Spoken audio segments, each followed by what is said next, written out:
Stop these 3 common mistakes if you want to succeed as a follower of Christ. First off, shaming unbelievers or treating them negatively because of their unbelief. I personally struggle with this sometimes. Sometimes I see that someone isn't a follower of Christ, and then I just treat them negatively or worse than I would if I knew that they were a follower of Christ. But this truly isn't the way that you bring people to Jesus. If anything, it's just going to push them away further. There's a lot of people, especially people in the LGBT community, or who have this stereotype in their mind that if you're a Christian, you're going to shame me because of who I am. And honestly, that's for good reason. There's people who call themselves Christians, but they're shaming these people. Even though in the Bible it says to show unconditional love. Jesus sets that example for us. We need to love unconditionally. But what these people are doing, and what you're maybe even doing if you shame unbelievers, is you are showing conditional love. I will only show love to you if you are like me. I will only show love to you if you're a follower of Christ. And that honestly is horrible, because it's not following this idea of unconditional love.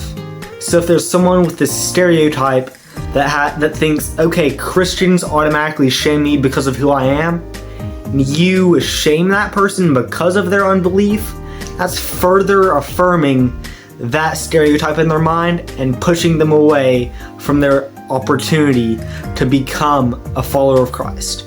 But if you're kind to them and they know that you're a Christian, that breaks that stereotype. It weakens it, or even breaks it completely, and brings them closer to a relationship with Jesus. So instead of shaming unbelievers, you need to show them love, potentially even more so than someone who you know is a Christian. Next, legalism and licentiousness.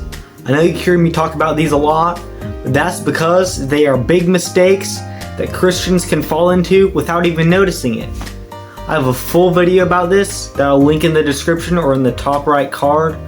But in a nutshell, legalism is following God's instructions just for the sake of the rules, and licentiousness is using God's grace as an excuse for sin. And of course, these can be on varying extremes. Licentiousness can be as simple as saying sin and repent later. And legalism can be as simple as praying in King James language because you think that's how you have to pray, and not because that's how you feel comfortable praying.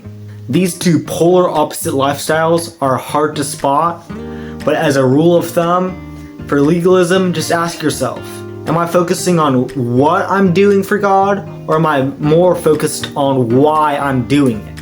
And if you're focusing on what you're doing, not why you're doing it, if you're focusing on getting things done, not serving God, then that's legalism.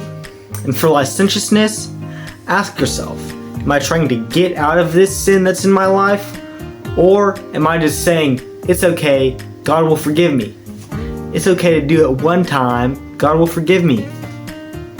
So if you're trying to just use God's grace as an excuse for sin, then that's licentiousness. If you want a more in-depth tutorial, again, I have a full video about this linked in the description, so go ahead and watch that. It can also be easy to view your relationship with God as an exchange of value rather than a personal relationship. It's easy to focus on how you give Him praise and He gives you grace. You do His will and He gives you blessings. But your relationship with God shouldn't be just based upon what you can give Him and what He can give you. When you go through a drive-thru, the whole entire interaction with the drive-thru worker is based upon an exchange of value. You can give them money and they can give you food. But when you're talking to a friend, that's very, very different. It's not based upon an exchange of value. It's more based upon enjoying each other's company, enjoying each other's presence, not giving and getting things. So instead of talking to God like He's a drive-thru worker, okay, God, I would like some grace with the side of all my problems being taken away. Instead of talking to God like that, you need to view your relationship with God as a personal relationship. Enjoy being in His presence. Enjoy being His child. Enjoy doing His will.